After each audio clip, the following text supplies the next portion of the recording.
Hello and welcome to the Post to Post podcast. This is podcast number 48. My name's Neil. I'm here with Brent. Hi, I'm Brent. Welcome. Thanks for joining. Once again, we're getting close to 50 here, so we're coming along. I passed 50 a few years ago. It wasn't as bad as I was worried about. No. Well, you might not be joining me for podcast 49 because I believe I'm going to Fredericton next weekend, possibly, and I'm going to be meeting up with Jason and Justin. Oh, that'd be awesome. For a podcast with them. So episode 49 will happen from Post to Post Studio B in Jason's basement. And at that same time, I was planning to possibly be in Murray Harbor North visiting some friends of mine who are coming here for a radio event. There you go. Works out for everybody. Perfect. Sounds good. So I'll see you in episode 50 then, I guess. Right. So just to start off, I want to thank everyone so much for leaving all of your feedback. We released a video on Monday. I'm trying to figure out what to do with the channel as far as schedule of videos, and should we do more of the podcast? Should we do less of the podcast? What should we do to help with our time and time management, and but still release some content for everyone to see? So there was lots of comments, I think over 230 comments, and everyone was really in depth and respectful, and you know, they said some really nice things, and surprising to see that it's kind of 50-50. Mm-hmm. Not everyone has time. Like I said, not everyone has time to, I said this last podcast, not everyone has time to listen to an hour and a half podcast. So there are people who want no podcast and more videos, and there are people who don't really care for videos and they just really like the podcast. So it didn't really help answer the question that much because it's so split. And they both made sense. They both made really good arguments for what they want. Some people want daily content. They like coming home from work, coming home from school, having something to watch. And there are other people who would rather us be able to go into more in-depth treatment of topics, hockey topics and maybe other topics. And they're both right. And I think one of your suggestions you made last week would possibly satisfy both groups. Right, so we're going to go ahead and basically do what I suggested last week. And I'm going to release little snippets or segments from the podcast. I'm going to call them podcast highlights, and they're going to release as little short videos throughout the week. Some will be 3 minutes long, some will be 10 minutes long. It depends on what we're talking about. All right. And we'll still try and do normal videos during the week. This week we're going to try to do some videos for our second channel, more Post to Post. So this week on Post to Post, you'll probably just see some snippets from this podcast and a mail time, and then the following week, you'll probably see some normal videos. I do have to film a card unboxing video, actually, this week at some point, so you'll see that as well. But on the second channel, you're going to see some Where Am I videos. Mm-hmm. Great stuff. I think that's the plan. Speaking of mail time, I believe a lot of mail has disappeared. Outbound mail has disappeared from the house. I sent away some jerseys, and then I sent away some more jerseys, and then I sent some cards. Anyone who's waiting for cards for me, those are sent back as well. Mm-hmm. I still need to write people back from just general mail time letters and stuff. But. And for those of you in Canada, you already know this, but elsewhere on the planet you might not. Canada is currently under a postal labor disruption. Now, I'm not going to call it a full-blown strike, because what the postal union is doing is having little work stoppages in various places, one day a week here, one day over there.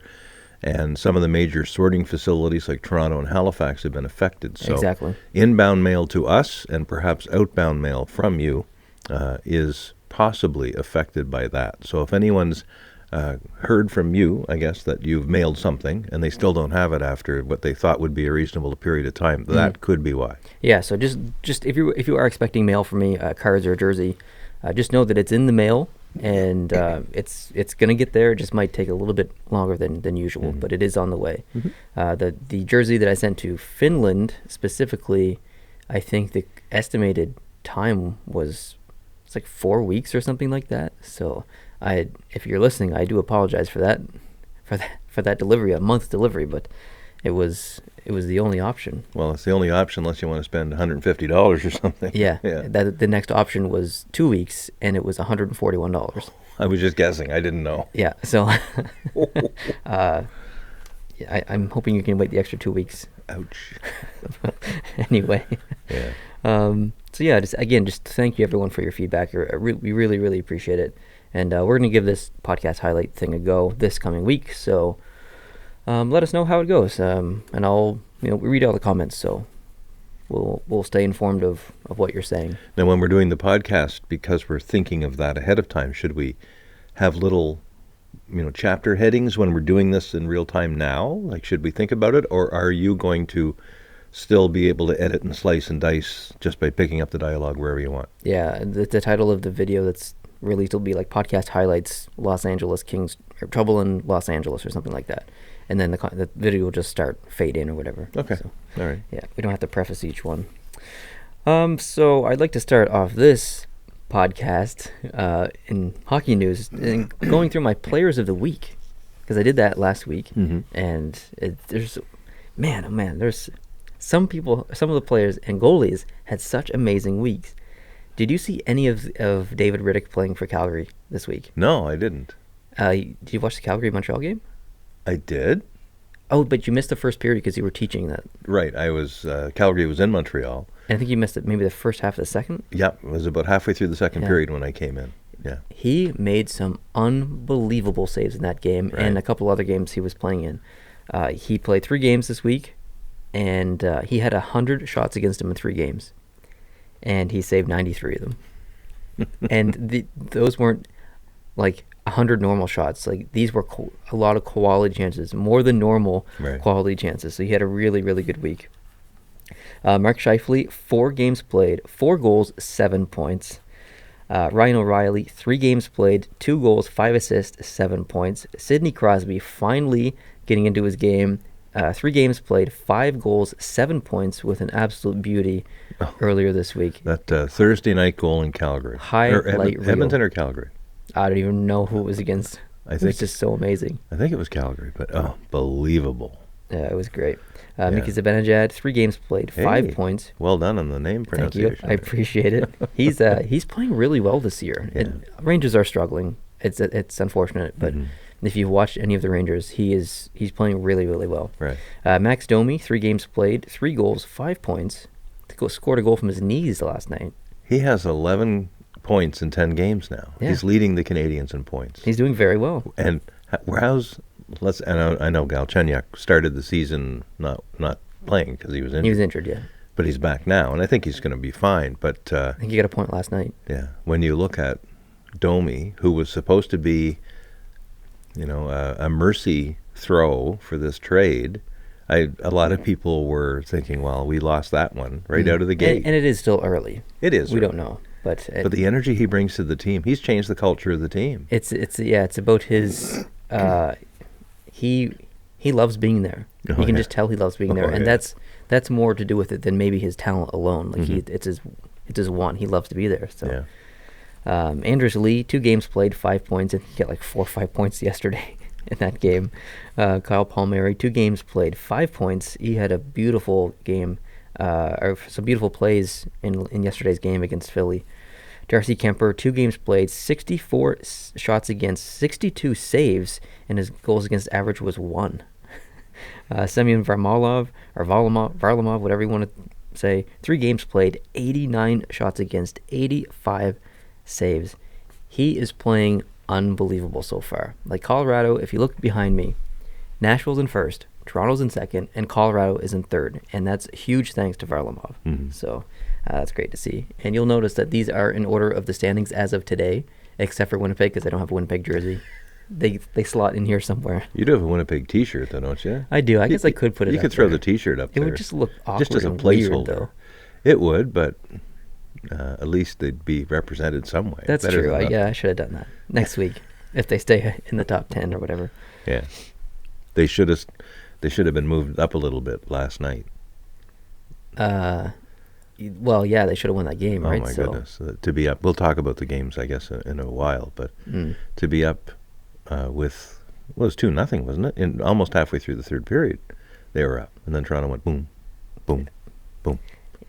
Very unfortunate. We were disappointed because we needed Toronto to not get those points. So, and I am in most cases cheering for Toronto, mainly because I thought they wouldn't be competing with any other team I liked. But right now they are. So. All right, let's transition to. I want to talk about I like stats. I love stats, and not everyone does. And yeah, you can go look at these stats yourself. But one thing I like about the podcast is we take all the things that you could go find yourself and put them in one thing. So we kind of do the research for you and let you know. of some stuff. So I'm going to talk about the power play and penalty kill stats. Do you know the top 5 power play teams? We'll treat this as a little bit of a quiz for you. All right. Can you guess even 2 of the top 5 in power play teams? So I'm going to say Toronto. Toronto is on that list. They're number 2 at 32.1%. Just because they have crazy amount of goals of all kinds, and they've let in a crazy amount too. But I honestly don't really. Can I say Colorado? You can, but they're not on there. Washington's in first, 37.1% on the power play so far. Oh man, that's something else. Really impressive. Winnipeg's in third at 31.4%. Dallas is in fourth at 29.6%, and St. Louis is in fifth at 29.5%.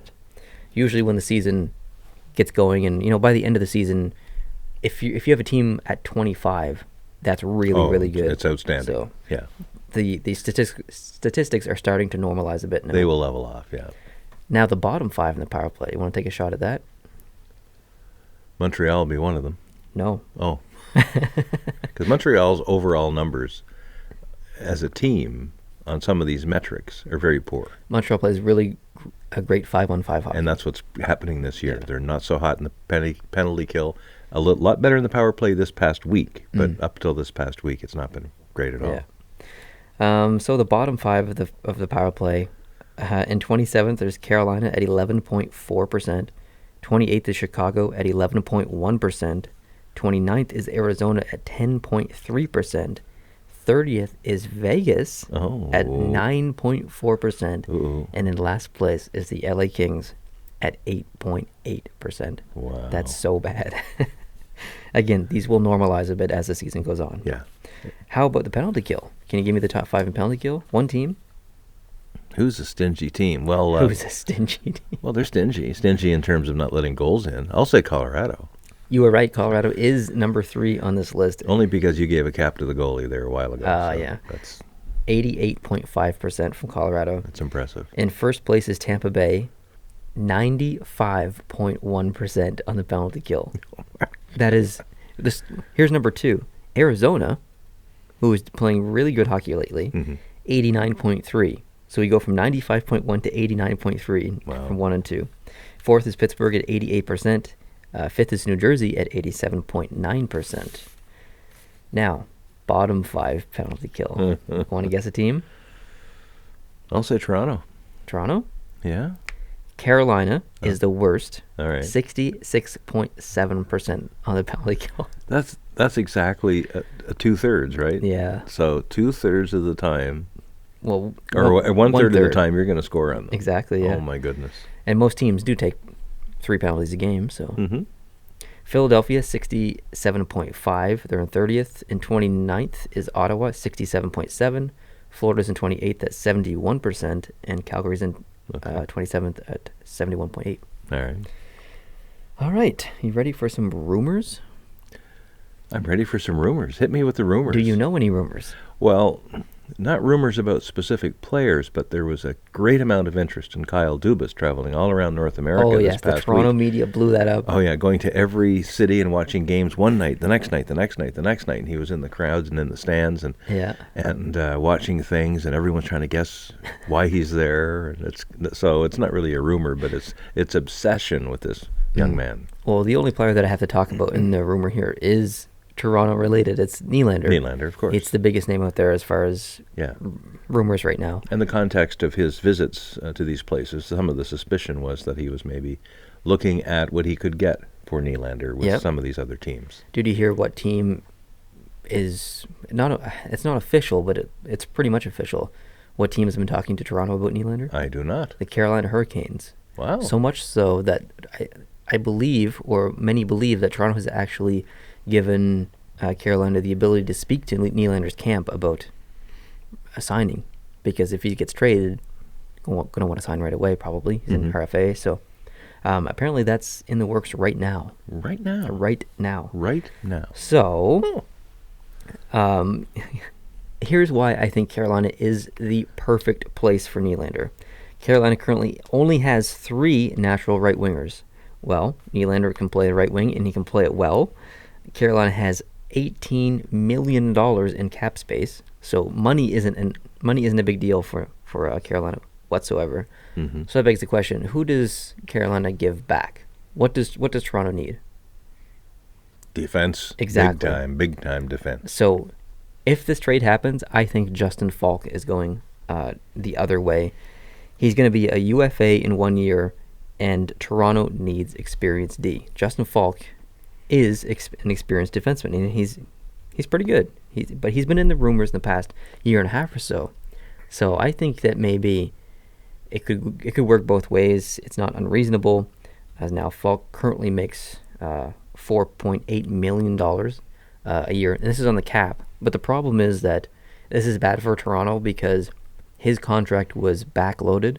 Oh, okay. And so he gets more expensive. Exactly. So even though he's only appearing, if he went to Toronto, he'd only appear as 4.8 on the cap.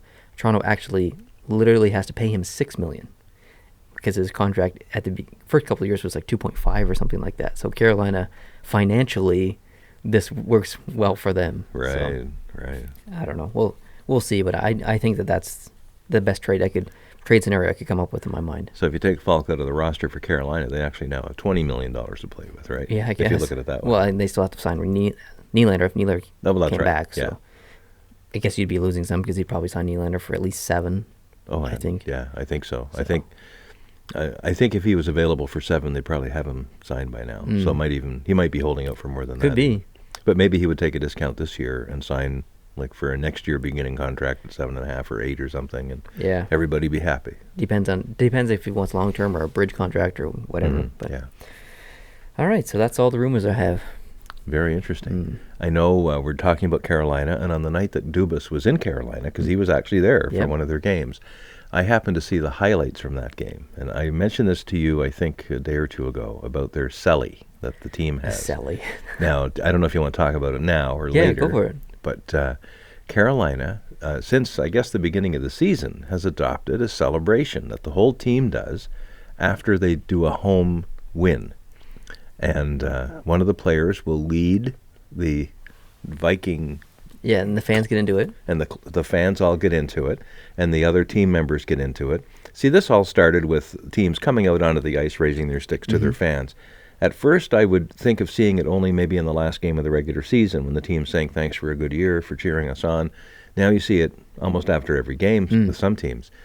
And so now what Carolina's doing is they're doing that. They're also doing this rush thing where they all line up in the blue line. The game's over. They all line up in the blue line, and they skate like mad down to the other end and maybe crash into the glass, or they'll line it up ahead of time and do something different on a given night. They'll skate from one blue line to the other, reverse really quickly like a suicide, and skate back the other way, and then all go down on their butts and use their sticks as paddles. They did that yesterday in the game, I think. Is that right? Yeah. Use their sticks as paddles. And then Dougie Hamilton, in the clip I saw, and I think this was from the night that Dubas was in the audience, Dougie Hamilton did, I don't know what you call it, but that dance where they do this. I don't know what it's called. It's got a name, but it's very non-hockey. I would say that.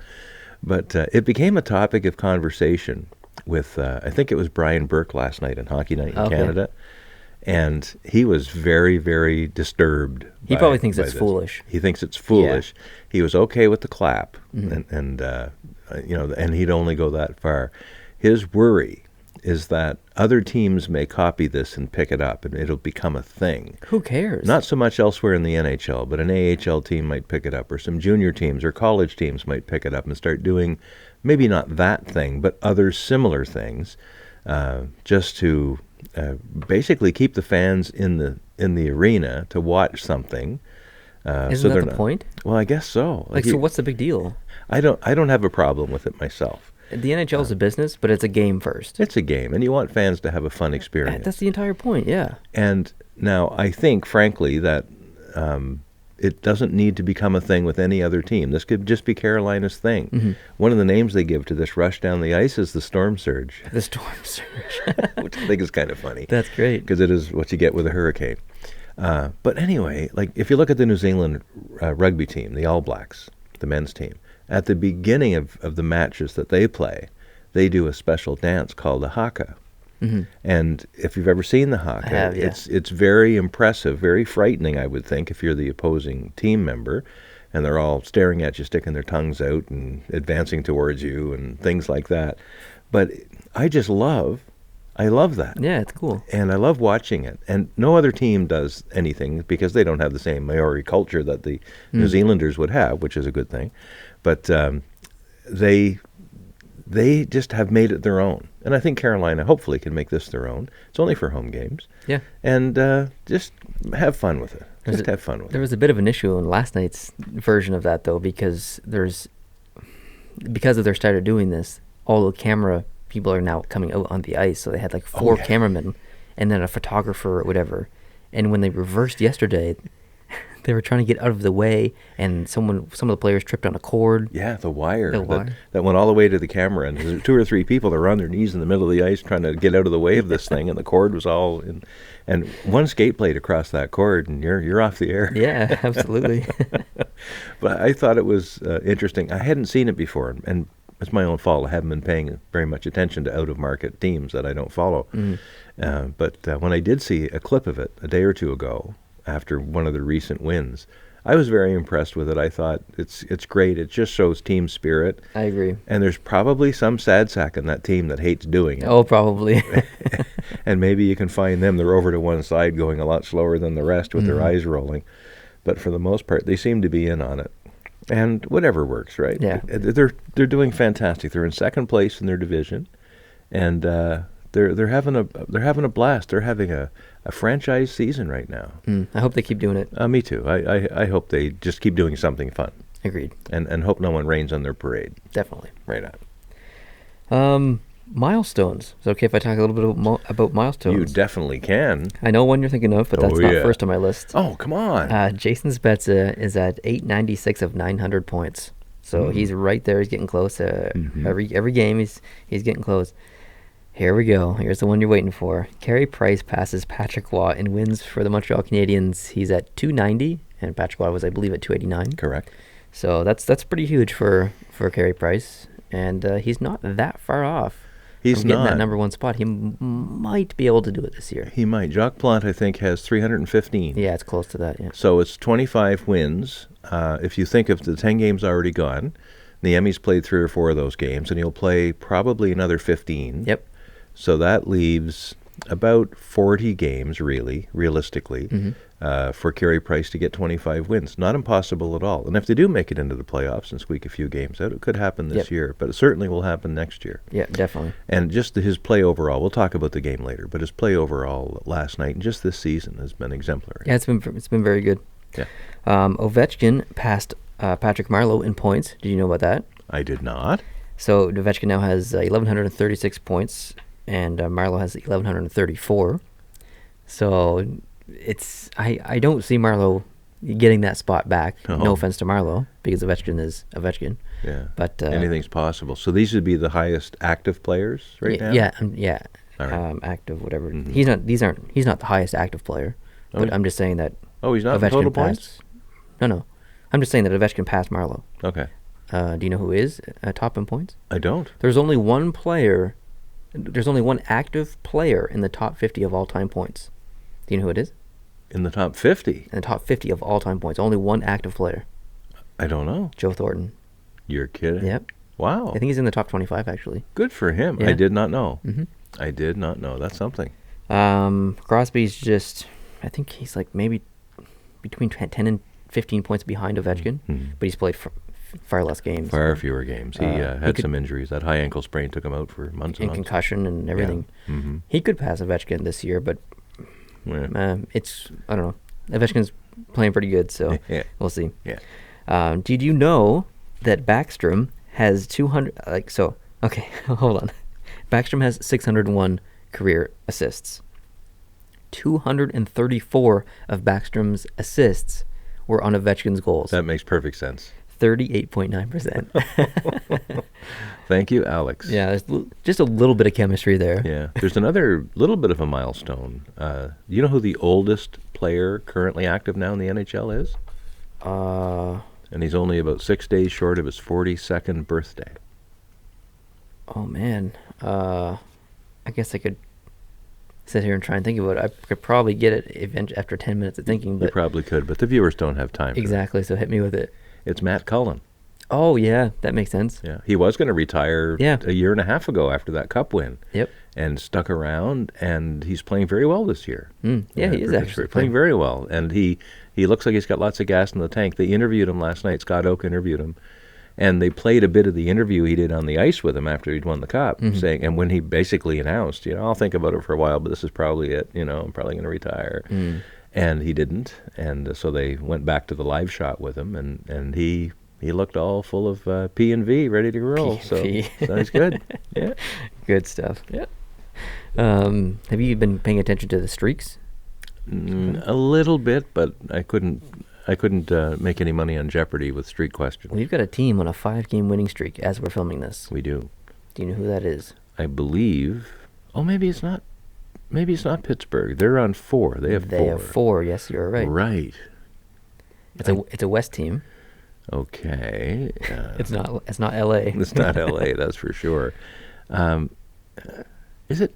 No, it wouldn't be Edmonton. It's not Edmonton, but they have been playing pretty well lately. I think they're at 3. I think they have a 3-game streak. I could just glance to my left and probably see the answer right away. So I'm going to say Colorado. It's Minnesota. Oh. 5-game winning streak. Good for them. Yeah, Dominic's been playing really well. Wow. The whole team has really been playing well. Kemper as well. Arizona's at 3. So including. Well, we'll get to that. We'll get to that. Now for losing streaks. Okay. You want to make any guesses? I will say Florida. No. Okay. LA is on a 6-game losing streak. Oh, that's hard. We're going to talk about them a little bit later. Mm-hmm. Anaheim is on a 4-game losing streak.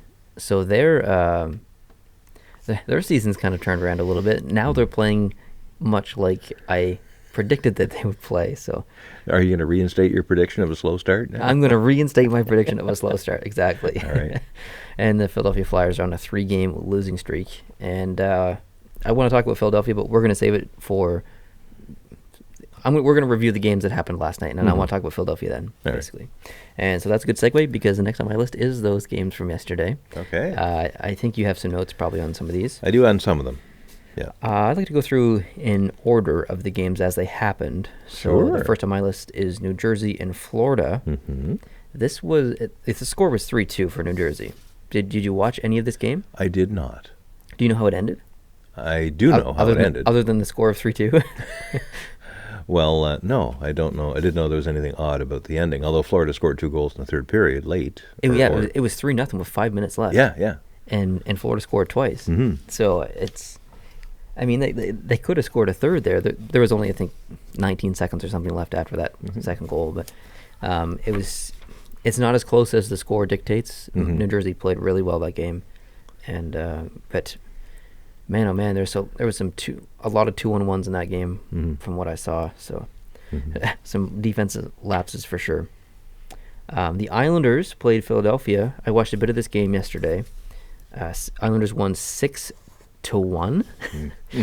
I'm not sure if you watched any of this game, but Neuwirth looked really, really bad. He looked tired, and he was left out to dry quite a bit. So I don't want to blame him entirely, but he really didn't look good. So he definitely has to have some of the blame. Mm-hmm. Well, Islanders had only 22 shots. And 6 goals. And they got 6 goals. I mean, there's a problem there. Okay. Yep. That doesn't add up. Edmonton 5, Nashville 3. Mm-hmm. From what I saw of this game, I didn't see the majority of it, but I did watch some of it. It almost had the playoff feel to it, back and forth. Nashville scored, and literally on like the face-off after the goal, within I think 4 seconds, McDavid scored. Again, it was awesome. And that's when I think they had a 2-0 lead. I think it was, and then Nashville scored, and then McDavid went down and went bang for 3-1. Yeah, it was something so it like just that. Completely snuffed any beginning of momentum that Nashville was trying to get. Exactly, yeah.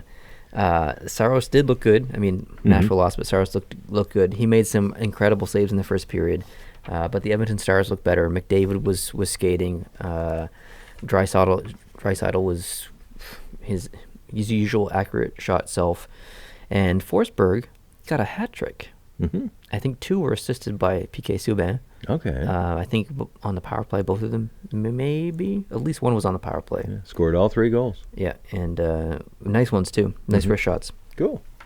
Washington beat Calgary 4-3. I watched the majority of this game actually, and it was really back and forth. It honestly, it felt like a playoff game. Did you watch any of that game? I saw the highlights, and I didn't watch a lot of it, but I just saw. I guess I saw more than highlights. I saw like a game recap or something, but I didn't see the whole game. It was really good. Washington got out early, and then I think they got 2 goals, and Calgary came back and scored, and really kept it close. It was lots of back and forth. It was a really, really good game. I hope someone out there got a chance to see it. I'm just going to remove this mic arm. If it's loud, I'm sorry.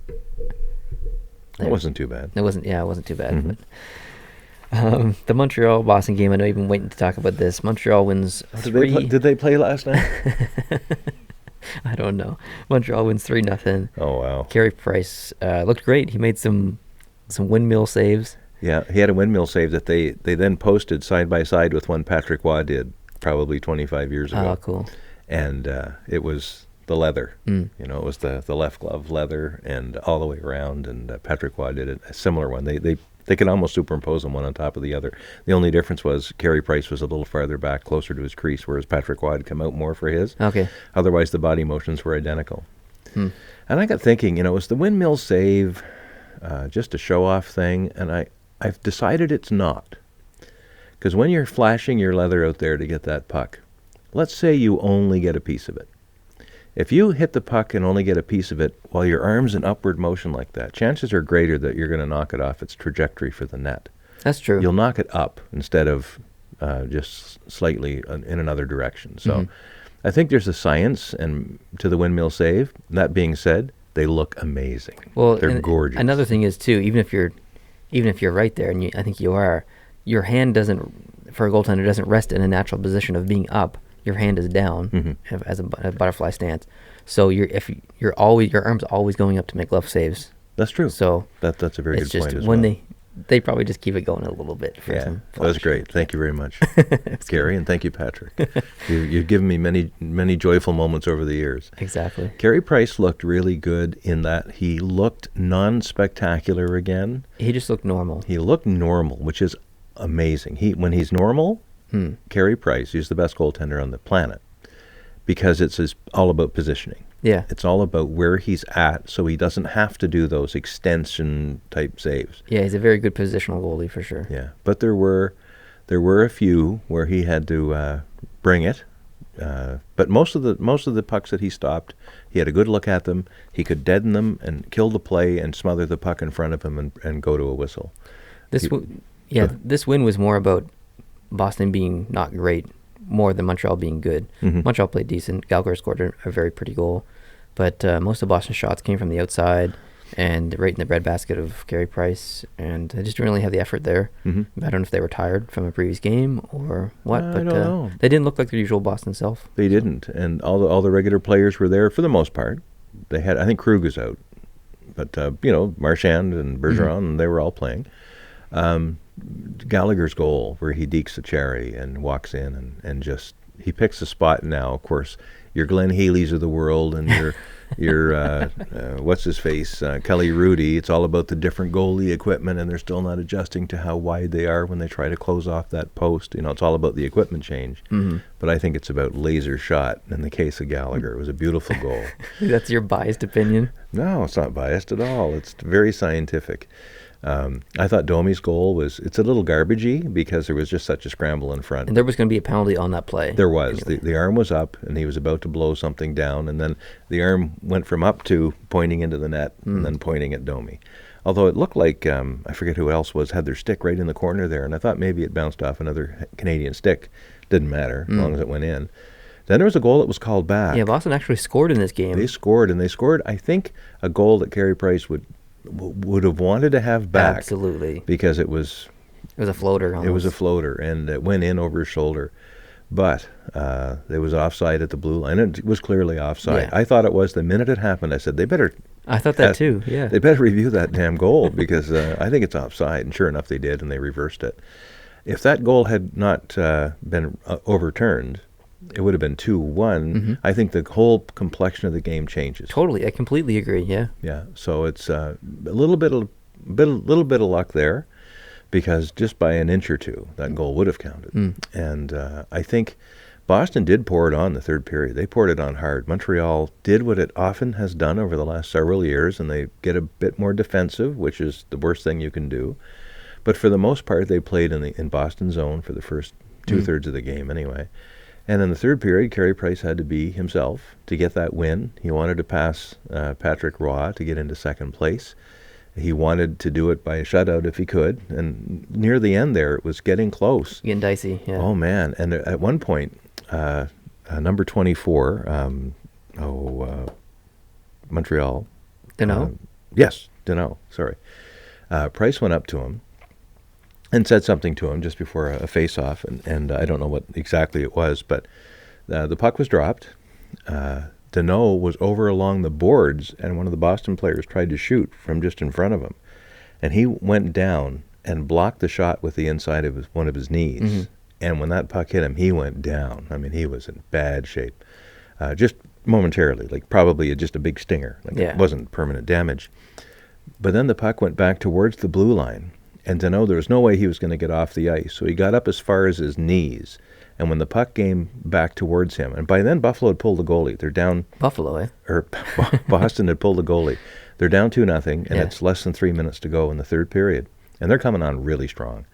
And Deneau is over there on his knees after this block shot, manages to get the puck along the boards and get it across the blue line and clear it. And then he can stagger to the bench. Good effort. A fantastic effort. And afterwards, Carey went back to him and congratulated him for helping him out. What great team spirit they've got right now. Cool. Yeah, it was Deneau. This is just, he didn't even play last night. It's the first game he hasn't played. He has a minor upper body injury. So I won't say who it is until I give you the quiz question. Oh. Who's the player in the Montreal Canadiens with the best plus-minus rating right now? Noah Juleson? Yeah, Noah Juleson. +9. Yeah, he's +9. +9. Do you know which team has the highest plus-minus rating in the entire Atlantic Division right now? In the entire Atlantic Division? Yeah. Based on the team we're talking about, I'm going to say Montreal. It is. Yeah, they're +8 or +9.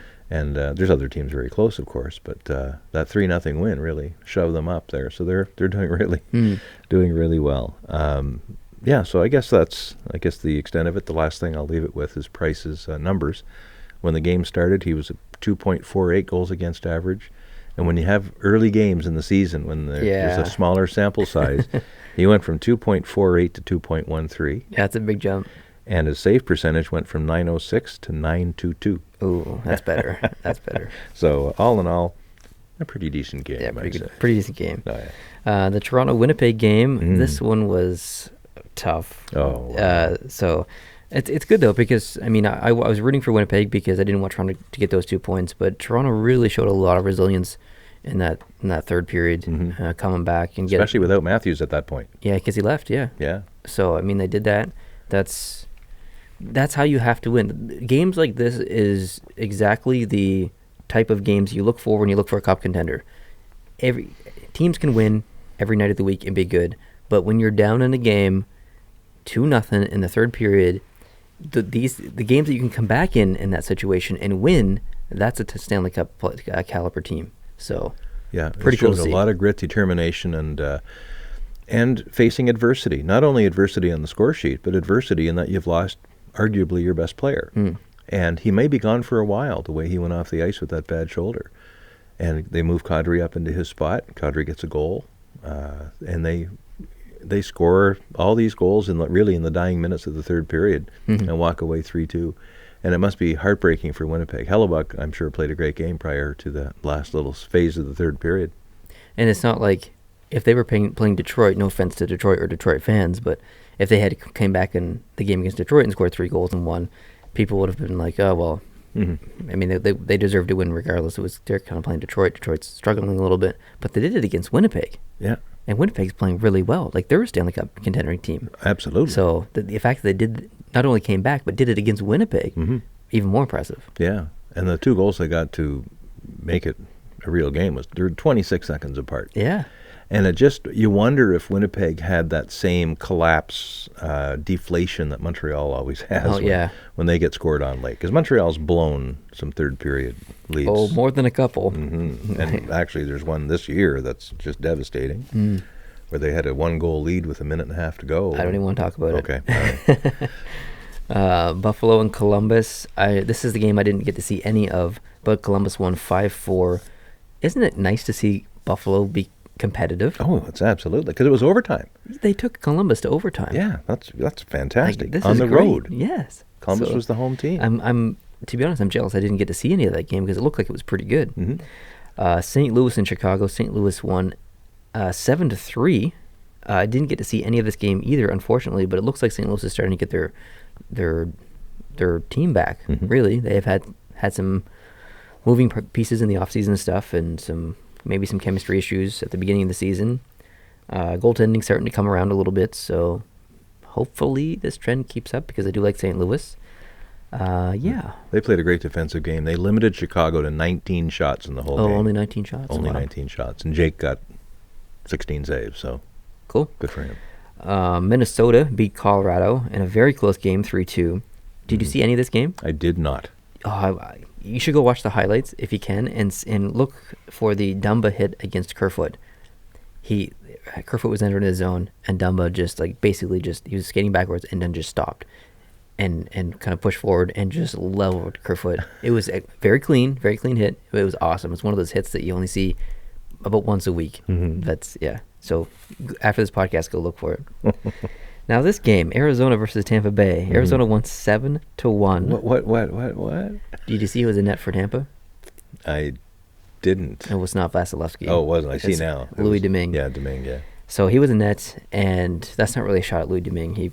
He's a good goalie, but he did have a really tough night last night. He let in some terrible goals. And more so, Coyotes just played good. They were skating so fast. They were breaking into the zone, stealing pucks in the neutral zone, stealing pucks in the offensive zone, and turning them into goals. They just played a really, really good game. Did you see the goal that Tampa Bay scored? No. You have to go look at it after this podcast. It was the weirdest damn thing. All right. No one knew where the puck was, and it went in the net. So I think it was Tyler Johnson over on the side of the boards, and he was the only forward for Tampa in the zone, I think, and he just kind of like threw it. She tried to throw it kind of behind the net or something like that and go for a change. I think this is what happened. And it kind of went off of the Coyotes' defender's stick up and over like everyone's head, and Antti Raanta is just standing there. Everyone's just standing there, and then the puck goes over. It was the strangest damn thing. Anyways, yeah, definitely have to go check that out later. And then the final game, the Pittsburgh-Vancouver game. Pittsburgh won 5-0. I watched all of this game. Did you really? I did. I PVR'd it, and then what I do every Sunday morning is I get up early, and I watch games I was able to PVR the night before, and I fast forward through the commercials and some of the banter. And I was able to watch the entire game in probably an hour and 15 minutes because I did stop and watch for some of the commentary. And as much as it was a 5-0 game, it did not reflect the degree of play Vancouver had. Vancouver actually was, maybe for the first two periods, very competitive in this game. It was only 2-0 at that point, and Vancouver still had a chance to get it back. They had a very, very unfortunate penalty called against them. I don't know if you saw that. I did not. There was a Pedersen. No, sorry. Just let me find my notes here. In the right, yeah. Sorry. What's going on? Just give me a second here. I got to go through my notes. Again, is it Peterson or Patterson? Well, because apparently he said his name is Peterson. He said but that then many other times. people are saying no, it's Patterson. Yeah. But he himself said his name was pronounced Peterson. The last time I heard him say what he wanted, he said Peterson. So that's what I would prefer. Did he to change use. his mind again to Patterson? If he did, I haven't seen that video yet. Anyway, yeah. Let's lock this down, guys. Someone send me a concrete answer here. Anyway, I can't find the. It's okay. I can't find my note, but anyway, the penalty was a Vancouver player got 4 minutes for high sticking because there was blood. Yeah. But if you look at the replay, there was clearly his stick was still on the ice. A teammate of the player this happens every once in a while. got high sticked. Yeah. Or did the high sticking. It was all accidental. They always are. And yeah, that's what happened. So Vancouver's in the box for 4 minutes. Now, during that 4-minute penalty, Pittsburgh took a penalty as well. So for 2 minutes, there was 4-on-4. Mm-hmm. And no one scored in any of that. So it all zeroed out at the end. But it was early in the third period when that happened. And I think it was still a 2-0 game. Momentum change. It really, because Vancouver maybe they were building up a pretty good offensive push against Pittsburgh at that time when this all happened, and it just took the air right out of it. So very unfortunate. And because of that, because we have video replay for goals, we have video replay for icings, or offsides rather, I think in cases like this, especially if it's going to be a 4-minute penalty, the NHL head office, wherever they are, Toronto, I guess, should be able to call back to the arena and say, look, before you drop this puck, you need to come over to the side and look at your little iPad and see that the penalty you've just called actually did not happen. Mm-hmm. Because that regular season's bad enough. But if this thing went on in the playoffs, it would be devastating. What would you think about the idea of employing another referee, not on the ice, put them in between the benches, or put them in the other side where the clock is, whatever, strictly for reviewing stuff? They see something on the ice, whatever, and immediately they have the replay there, and then they make the call. The referee, the licensed referee in between the benches, makes the call based on the replay. And they don't. So the referees on the ice don't have to come over and get their little iPhones out and their little iPads and review the play with their headsets.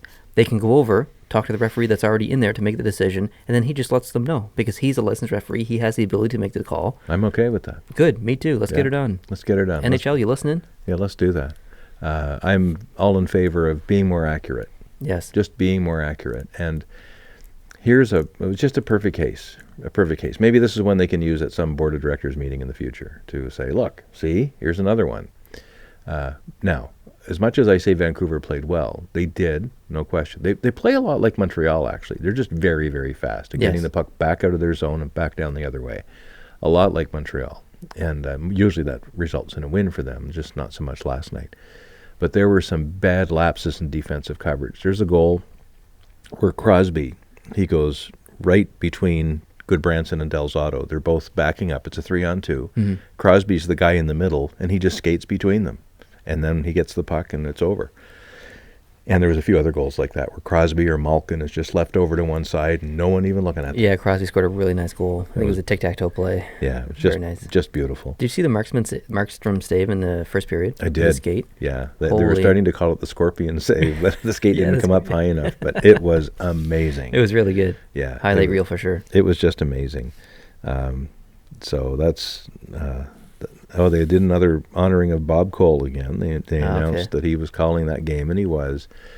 You know, Bob Cole's a little sharper this year than he was last year, but he still doesn't know what's going on out there. He's still calling wrong names and stuff. There was a time when Nicholas Hagelin was involved in the play, and you don't need to see the number in the jersey to see it's Nicholas Hagelin. He's got long hair. There's enough hair flying out of that helmet that it can't be anybody else. Yeah. And Bob Cole did not know who he was. That's because he was never positioned in a spot where Bob could see his number. And Bob's bad for that. He'll talk about the play and, here it's shot back in. Oh, it's a nice clearing pass, but he won't say who did it because he just doesn't know. And that's unfortunate. He's still an exciting hockey broadcaster, and this is 50 years, and I'm okay to give him all kinds of free passes, especially this year. But it is pretty sad. Something else I noticed, and this is something that a lot of people don't pick up, but since I used to be a rink announcer, when there was 1 minute left in the first period in Vancouver, they forgot to say it. Oh, really?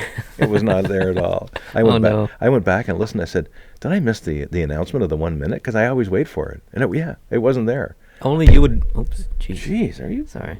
Easy on that. This is why we need new mic arms. This is why, seriously, we seriously do need new mic arms. The audio is good in these mics, but everything else, crap. Anyway, you would be the only person to notice that. Probably so. Yeah. Yeah. Anyways, that wraps up the review of the games from Saturday. I found my note. I thought I'd written it in where the game was, but it was down here with other notes, just more general notes about penalty replay. Yeah, they called a penalty on Roussel, 4 minutes, and it actually was Simone from Pittsburgh. the only thing in your notes was just the names? Yeah. Okay. Yeah, basically. All right. Yeah, but games today. There's only 6. Yeah. Rangers versus LA, That's going to be an interesting one because two teams that are struggling, both teams in the bottom 4, I believe, in the league. So LA really needs to get that monkey off their back and get a win. So we'll see what happens. That game's actually might be going on right now as we're filming this, or very soon. Yeah, they're actually playing, I think, in Los Angeles, but they're playing it early. So I think it starts at 7 a.m. in LA time. I think it's like 11 or 10 or 12:30 in the afternoon or 11:30 in the morning or something in LA. Yeah. Dallas plays Detroit. There should be. I don't want to say a walk for Dallas, but I mean, I would be surprised if Detroit won there. The Islanders play Carolina. That'll actually be a pretty good game, pretty competitive game. Edmonton plays Chicago. That's probably going to be a pretty good game. Ottawa versus Vegas. Hard to pick a winner in that one. You almost want to say Ottawa, right as things are right now. Well, Ottawa's got a slightly better record, actually. They both have 9 points, but Ottawa has one fewer regulation loss. Ottawa is playing this year like Vegas did last year. A little bit. Yeah. And then the last game is San Jose versus Anaheim. That's going to be a really, really good game. Hope you guys can tune into that if you have the ability to. It's going to be awesome. Battle of California. Yeah. Next on my list is the reason why I'm wearing an LA hat and an LA jersey. There are problems. Problems in LA. So if we just review a couple of things. Did you know that there's only one player on the Los Angeles Kings in the plus minus? I did not. Do you want to guess who that is? Doughty. It is Kopitar. Okay. He's a +1. And he's the only one in the pluses. There is someone at 0, but that doesn't count. So John Stevens has been their head coach for less than 2 years. He was with the organization before. Very good coach, but they are struggling now. So there's a lot of people questioning, is it time to let him go? Is it time to change things up? I think it's a little early in the season for me, so I don't know if I would say let's can the coach. So you have to look at the players then. Can you trade a bunch of players? We're 15 games in the season. No one's looking for trades out there. So that's probably unrealistic. Do you blame the goalies? Well, Jonathan Quick he didn't play very good in the games he has played, and he got injured and yada yada yada. He's not as quick as he used to be. He's not. But their goalie coach is Bill Ranford. Now, some people might not know who Bill Ranford is out there, but Bill Ranford is one of the most iconic goalies probably through the 80s and 90s in my memory. Boston, Calgary. And Edmonton, I think. He played for Edmonton. He was very good. Yeah. But I don't think you can blame the goalies. I think it's just a lack of performance from the team in front of the goalies, and it reminds me of the LA, not last year, but the year before, they really struggled. They kind of went back to that mindset a little bit. But I think they just need a win. If they can win today, I think it'll straighten some things out. So they just need to get that monkey off their back. That's my opinion. Don't rush into anything. Don't fire the coach. Don't trade the players. Don't fire any other coaching staff or get rid of the goalie. Just let them play 4 or 5 more games, see how things go, and if by that point they're on a 10-game losing streak, then you have to do something. Yeah, it's a bit early to hit the panic button. Yeah. Yeah, a bit early. That's it. That's all I got for LA. There's not a lot to say right now. It's No. a couple games in the season. Now, I've been really looking forward to this part. This is the video question portion that I talked about last podcast. So I said, if you guys have any questions for us, you can actually send us some videos of yourself, so you filming yourself, asking us some questions. Now, we received 3 of those, but one of those I can't download because that person did not give me access to their Google Drive. So when I go to download it, it says you don't have access. So Sean, I believe your name is, if you want to resend that and give me access or resend it a different way, like through Dropbox. Actually, Dropbox, oh man. Would you stop that? I can't help it. These microarms suck. You can help it because you're talking with your Italian self. You have less than 1% Italian DNA. Bada bing, bada boom. But you seem to be, like, you just keep your hands down where they belong and you're fine. I'm a hand talker. Well, I'll put them behind my back. There. Yeah, it's not going to work. You'll probably not be able to speak. And I'll move my head. I got to move something. I'm a fidgeter. So if Dropbox would be the best option for anyone in the future who wants to send us a question. Just if you don't know what Dropbox is, it's free. You just upload your video to that. You can get a share link, and then you just share the link with me, and I can go download it. That's definitely the easiest way.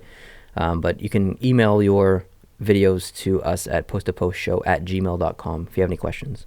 So I only have two because I couldn't get one. So we have two questions here. All right. So if you want to go ahead and open up the first one, this is from Nick, and his question is about Chicago. Okay, here we go. Hey Neil and Brett, my name is Nick, and I run the YouTube channel Nick S. Blackhawks Talk. And I would like to get your guys' input on Corey Crawford finally coming back from his 10-month-long concussion.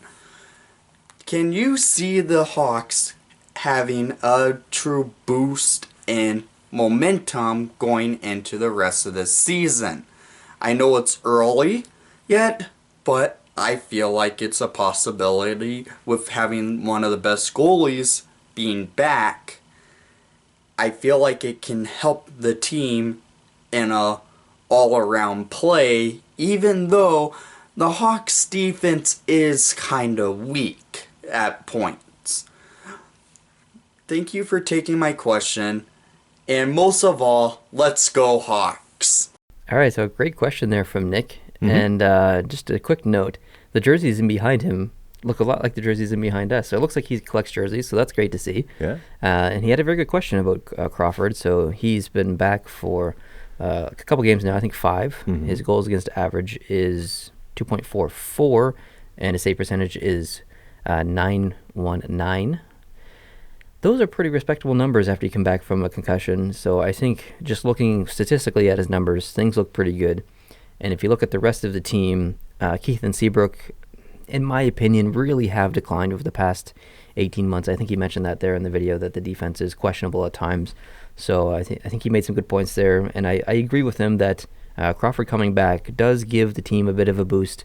Cam Ward hasn't really played that great for Chicago this year. So, I definitely agree with Nick there in his question, or his comments there of Crawford really giving a boost to the team. Yeah, I would agree, and I think there are some other examples in the past where players have had a long layoff because of concussion or whatever other disabling condition they've had, and then they come back and they do really well. And one of the players that they were talking about last night in that category is Chris Letang.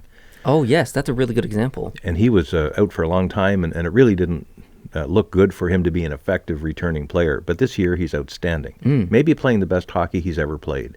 So the layoff to recover from something like that can be hard and get your mind out of the game on one hand, but the amount of energy you can recover in your body to play hard when you do come back is the other side of that coin. Yeah, absolutely. Crosby's another good example there as well. He had concussion issues, came back, and was the same Crosby he's always been. So yeah.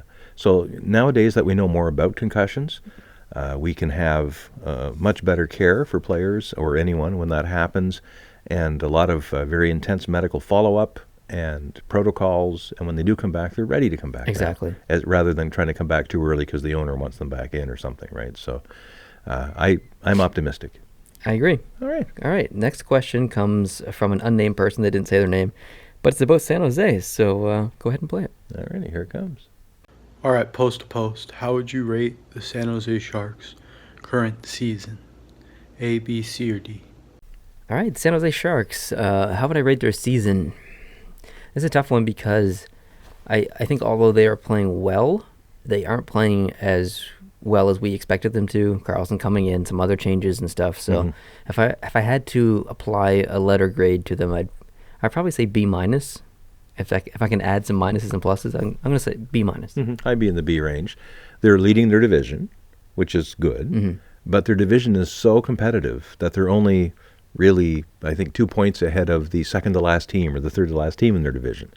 So a couple of games can turn the tide, and they could be sitting in the bottom half of that. Yeah, so and their division's a little weird anyway because LA's doing so poorly, and Anaheim's now on this 3-game losing streak as we're filming this. And yeah, the bottom 2 teams in that division right now are Vegas and LA. Yeah. And they were 2 of the best teams last year. And they probably will end up being 2 of the yeah. better teams in the division before the season's over. So San Jose has to really, not that they have to do anything different, but the fans and the players, they have to be aware that even if they can point to being in first place right now, that's nowhere near where they need to be. They need to be creating distance and space between themselves and the teams that are chasing them, and right now they're not doing that. They're lucky their surrounding teams there in the division are playing so poorly, some of them. Otherwise, they might be in the middle of the pack there. Yeah. So, yeah. All right. The last thing on my list here is comment highlight. This is something else I wanted to do. I mentioned last week, I wanted to pick out a good comment that I see throughout the week on our channel and read it and get your thoughts on this. You might have already seen this, and this isn't exactly what they wrote, but it's pretty much exactly what they wrote. So it came from IE Sports Network, and they said, personally, I definitely think Ovechkin can, and this was in response to our video, can Ovechkin win more trophies? Ovechkin will need to score 31 goals a year for 9 more years to pass Gretzky in goals for all-time goals. Wow. This is entirely possible considering he is averaging 37 goals a year now. I thought that was a really good comment. That is. And he's, what, 32 years old? He's around there, so he Something plays like that. for... It's not inconceivable that He could be in his early 40s. Yeah, because he's in great shape, and he's going to want to. He's going to chase that record. Oh, He yeah. wants it bad. Yeah. So That would be something. it's possible. And it's a record that when it was made by Gretzky, very credible hockey people were saying Yeah. never will be touched. Ever. It's the only one I think that could be broken. No one's going to pass him in points. No one's going to pass him in assists. He has more assists than anyone else does points. Yeah. At all times. So like it's not going to happen. But You never know. yeah, could happen. I hope it does. And, no offense to Gretzky or yeah. Gretzky fans. And it might help Nicholas Backstrom's numbers too. That's true. You might get some more assists there. All right, that's actually all I have on my list. I got a couple of things Hit me. still, if you're able. Yes. Don Cherry last night, I think, did a really good deconstruction of the terrible job that the NHL linesman officials are doing with keeping the game flowing. He showed a couple of face-off wave-offs, which were just bogus. And this terrible. is nothing new. It's been going on the past 5 or 6 years. And the one he really did a good takedown on was an example of an icing where the puck could have been played by not one, but 2 of the players as it was going down the ice, who just decided not to reach for it. And it went down and they called it icing. And he was really hemped up about that. He's livid. He was livid. And good for him. I agree with both the points he was making. I don't always agree with Don Cherry, but I did on both of those last night. Yeah, we've been making that comment for the past, since the channel started, really, we've been having conversations about that. Yeah. There's another thing I want to get your opinion, because I have an opinion on this, and it changes a bit from time to time. John Tortorella was quoted in the media, actually not quoted, he was seen on a video at a press availability, saying that it's a new kind of hockey, it's a new kind of hockey game now. It's not like it used to be, and he misses the old days of hockey where players actually hated each other. He said there's not enough hate in the game anymore.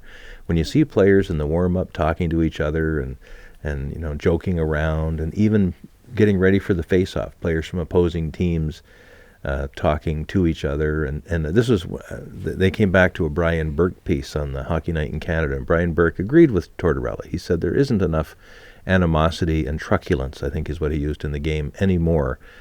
With players. He said it's okay for players to go and have a beer after the game, but it's not okay for them to arrange that beer during the game. I'm going to disagree completely, actually. I don't care if players talk during the game or before the game or whatever. I don't know. I don't want to be offensive, but who cares? Yeah. I don't know. It's if they want to talk, they're friends. People get traded so often now, and there's players who have played for 5 or 6 teams. I think Dominic Moore is up on his 11th team as of last year or something like that, or 12th team. He knows everyone in the league. He's probably roommated with 400 of them in the league. So he knows people, right? And all the players know people. They play internationally together, and Well, that's one thing Brian Burke said, and I disagree with what he said here. I'm agreeing with you at the end of this. Okay. No problem. But he said we created the problem, and he called it a problem. We created this problem when we started having kids from the whole country playing together on teams in the under 16, the under 17, the World Juniors, Olympics. We have these players that are playing with each other all the time, and then in the minors, and then they go off to different teams. And so we created this problem where they actually know players from other organizations. Now, frankly, I don't consider that a problem. I think it's a wonderful thing. Yeah, that's not the entire point of growing the game, and Well, exactly. So I really can't agree with Tortorella. I'm not surprised about that I don't agree with Tortorella. And I can't agree with Berkey here either, because it's not a problem. It's a good thing. It's a good thing that there's more sportsmanship in the game. If you look at football, soccer, with the British Premier League that I usually watch, you see players all the time helping each other up off the field. Yes, you see you that do. in even pro football, which Yep. is a pretty brutal game. You'll see after a quarterback sack that the defensive linebacker will reach around and help the quarterback You get see back that on his every feet. game. Every game.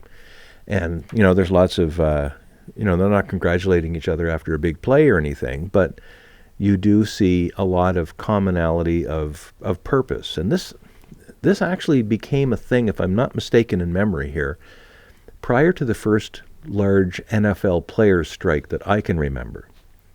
Players were less likely to be friendly on the field. But when the players were about to go on strike or talking about a strike, they decided to behave differently just to basically give the finger to the owners of their teams. Right. By being buddies, they'd shake hands after the game with each other and stuff like that, just to show that, we trust our brother players more than we trust the people that are signing our paychecks right now. So this is just a message to you guys, right? And I think that's carried on a bit. But I just love gestures of sportsmanship when players from opposing teams can get along just even a little bit. And it's not during the competition, but, we see it sometimes, like when Chera hit Dano with that massive shot there last year. Like he clearly, and there's people that gave us a bit of a ribbing on the comments when we talked about that last year, but he genuinely felt bad. Well, I think he stopped playing right away and almost kind of went over to him and stuff. And he waited there on the ice until, he did the right thing. He did the total right thing. And, I've had a lot of times where I didn't like Chara, especially when he tried to break Match Pacioretty's neck against the stanchion. But anyway. That's a conversation for another time, and a conversation we've had before, a conversation that we've argued about before, and all that good stuff. But the Zdeno Chara we saw that night is the real guy, too. Yeah, definitely. And he should be credited and commended for that type of sportsmanship and good behavior. Excuse me, good behavior on the ice. So I think Tortorella's out to lunch, and I think Burke is not far behind in this. I like Brian Burke a lot. I like his addition to Hockey Night in Canada. It's great and wonderful. There's some great insights to the game that you'd never have any other way, but it doesn't mean he's always right. And he wasn't right about that. I agree. All right. Glad you brought that up, actually. I have a little more. Hit me with it. I'm all done, so you give me your stuff here. And I'm only doing this because I read the comments after last week's podcast, and there was quite a bit of favorable response to me just mentioning the EIHL, and that we do pay attention to what's going on elsewhere in the world. Do you have any other stuff from any other leagues other than the EIHL? I do. Excellent. I do. I'm glad you do. And that's why I'm doing this, because one of the comments was, hey, we're playing hockey in the Czech Republic, and we're playing hockey in Sweden, So I'm just going to talk about who's doing well, just a couple of teams at the top of each of these leagues. Perfect. In the EIHL, Nottingham is first place with 19 points, but you've got the Cardiff Devils, let's say. They're in fourth place. They have 16 points, but they've played 7 fewer games. Yeah, we've talked about this last podcast. It's crazy. The game differential in the EIHL right now is a bit wonky. It's really wonky. The Cardiff Devils have played 9 games and have 16 points, which is amazing. The Nottingham Panthers have 19 points, but they've played 16 games to get those 19 points. So I'm going to be watching this closely throughout the season. You almost have to do it in a winning percentage standings way. You almost have to, especially early in the season. Yeah. The Belfast Giants are just behind and tied with the Fife Flyers with 18 points. So those standings are definitely going to change in the next couple of weeks. The Liga in Finland, Karpat is in the lead by a bit of a stretch with 40 points, and Turku is next with 35. What they do in the European leagues, or most of them I'm looking at here, is they give 3 points for a regulation win, 2 points for an overtime win, 1 point for an overtime loss, and 0 for a regulation loss. There's 3 points available in every game, and the teams either win them all or split them. I like that system. I love it. But I think with that system, you're not gonna see games come down to the last, or teams coming down to the last games of the season trying to get a wild card spot in the NHL. I think the playoff standings would be determined, or playoff matchups would be determined like 2 weeks before the season ended, because there'd be that much more of a gap in between each team. I think there would, and I like gaps. There's nothing wrong with that. It would be interesting to try it. And I think the individual games would be more exciting if a team knows it's a 2-2 tie and there's a minute and a half left in the game, and one team needs 3 points and 2 points aren't going to do it. Exactly. They're going to pour it on. I agree. And I think it's going to make for much more exciting games. And if teams had more to gain from winning in regulation than at any other time of the game, then they would try harder for it. Definitely. So I'm really hoping that spreads to this side of the ocean. That would be great. So that's Finland. In the KHL, CSKA Moscow, 36 points. And Jokerit, Finland, is right behind them with 35. Nice. And Jokerit has a game in hand. So the CSKA, again, playing well again this season. Very well. Last season. And that's in the Western Division. There's also an Eastern Division, of course. And Ekaterinburg is leading that with 43 points. So shout out to Kate. Yeah, our friend Kate, who from the area, must be quite happy with her local team. And it's a big lead. They have 43 points, and Omsk is next with 35. Oh, nice. And then AK Bars, where our favorite Montreal Canadiens defenseman, Markov, is playing, I think still this year. They're right behind with 34 points. Cool. So, yeah. In the Czech Extraliga, Sparta Prague, 28 points. And Mountfield and Litvinov are tied for second place with 26 points and a game in hand. In the DEL in Germany, it's Adler Mannheim, 33 points, and Munich next with 30. In the SHL in Sweden, Linköping's 26 points, Malmo 1 point behind with 25, and Djurgården's 23 points. So that's who's leading there. In the American Hockey League, back here on this side of the pond as we head west, we're going to head more west here in a minute. The Milwaukee Admirals, that's Vegas' farm team, if I'm not mistaken. Or is that Chicago? No, I think it's Vegas. I don't think it's Vegas. No? Milwaukee is... Chicago's is the Rockford Ice Hogs. Vegas is the Chicago Wolves. Oh, right. Milwaukee is... Sorry about that, viewers. Oh, crap. I can find it out quick enough. Because we don't want people to have to tell us in the comments. That'll just drive us all crazy. You look it up and tell me. Okay. I need to think about it. I'll probably give you some clues or something. Maybe turn it into a bit of a hockey quiz. Oh, geez, yeah, I know now. Just tell me. Nashville. Actually, yeah, I wouldn't guess it. Yeah. San Jose Barracudas, which would be the... I know that one. Okay, they're in second place with 15 points. In the East, Charlotte, 16 points. So Carolina Hurricanes are doing well. Charlotte Checkers are doing well. And the Charlotte Checkers are doing well. So Carolina, generally, good for yous. The youth in the system is playing as good as the youth up above. It's a pretty young team up above, too. So. And the Rochester Americans are 1 point behind with 15. Now, there's one place where I have no standings to report because the regular season's ended and the playoffs have ended. What? Australia. Oh, I guess the seasons are different there, so that makes sense. That's right. The CBR Brave, which is Canberra, won the league championship with a 4-3 overtime win over the Sydney Bears. Who won last year? Was it Sydney? I can't remember. I remember Sydney's talking about it. been a good team. But here's something that's interesting, and I didn't know this until I read it today. Have you heard of SB Nation? Mm-mm. It's a website portal that's been set up for fans of various teams. And what some fans of NHL teams sitting on SB Nation have done is adopted Australian teams to cheer for when the regular season is over here, but still underway down there. Huh. So there are 4 fan groups of North American NHL teams who have chosen and adopted an Australian team. Chicago area fans, they cheer for the CBR Brave, who won the Australian Hockey Championship. Okay. And, excuse me, the Toronto fans, who call themselves the Pension Plan Puppets, because the Maple Leafs are owned in part by the Ontario Teachers Pension Plan. Okay. They cheer for the Perth Thunder. In the Boston area, the group called the Stanley Cup of Chowder, they cheer for the Melbourne Mustangs and the Newcastle North Stars. I think either they cheer for both teams or a transition there. And Buffalo, which is interesting name for their fans, Die by the Blade. Whoa. They cheer for the Sydney Bears. So these 4 hockey fan groups from the NHL have, and they've done this by voting. The fans of that team or the fans in that fan room or group have actually had a vote. And I think, if I'm not mistaken, the Buffalo fans also voted to support the CBR Brave, but Chicago had already picked them by then, so they had to go to their second choice, which was the Sydney Bears.